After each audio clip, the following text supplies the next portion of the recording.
పట్టభద్రులు క్లియర్గా ఉన్నారు. అక్కడ ప్రసన్న హరికృష్ణ నిజంగా యాక్చువల్గా డబ్బులు ఏమి చేస్తలేడంట. నిన్నటి నుంచి ఏం చేసిందన్న ప్రసన్న హరికృష్ణ పైన వీడియోలు సృష్టించి బ్రేకింగ్ న్యూస్ అని వీడియోలు సృష్టించి ఫేక్ వీడియోలతో ప్రచారం చేస్తున్నారా? మీ ఫేక్ వీడియోలు చేయండి, క్లియర్ పనికిరావు. క్లియర్ అక్కడ ఎందుకంటే ప్రసన్న హరికృష్ణ గెలుస్తున్నటువంటి ప్రసన్న హరికృష్ణకు మద్దతు 3 ఎమ్మెల్సీలకు నేపథ్యంలో కావాలని చెప్పేసి అన్ని ఫోర్సులు పెట్టి.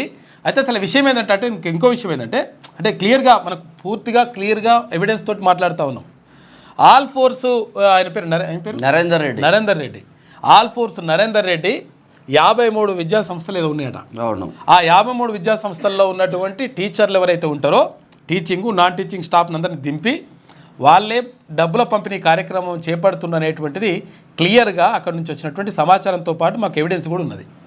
అయితే ఇక్కడ విషయం ఏంటంటే అసలు యాక్చువల్గా కరీంనగర్కి సంబంధించి చూసుకున్నప్పుడు ఇక్కడ కాంగ్రెస్ కార్యకర్తల్ని కాంగ్రెస్ నాయకులను ఎవరిని కూడా సంప్రదిస్తలేట నమ్మట్లేదు పట్టించుకుంటలేట. నువ్వు గెలిస్తే ఏం చేస్తావంటే ఫ్యూచర్లోనా నేను గెలిస్తే ప్రభుత్వ విద్యా సంస్థలు తీసుకుని ప్రైవేట్ విద్యా సంస్థలు ఉన్నాడు ప్రభుత్వం నువ్వు పట్టించుకుంటాడా? మల్లారెడ్డి పట్టించుకుంటాడా? రాజేశ్వర రెడ్డి పట్టించుకుంటాడా? ఈయన పట్టించుకుంటాడు. కాబట్టి క్లియర్గా అది మొత్తం చర్చ జరుగుతూ ఉంది. ఆయనకు సంబంధించి అట్లా ఉన్నది లెక్క. ఇక తర్వాత ఇంకొక ఆయనకు సంబంధించి అదొకటి లెక్క ఉన్నది.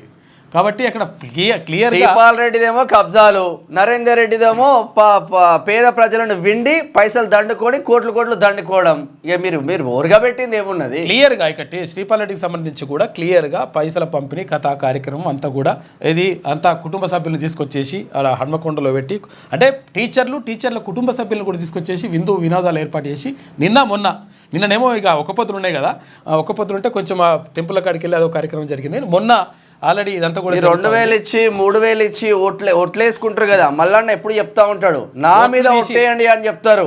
ఆ ఓట్లు తీసి గట్టు మీద పెట్టేసి పరద సాటుకు పోయిన తర్వాత నీ అభ్యర్థి ఎవడో నీ బీసీ అభ్యర్థి ఎవడో ఒక్కసారి గుర్తు తెచ్చుకోండి అని చెప్తా ఉన్నారు.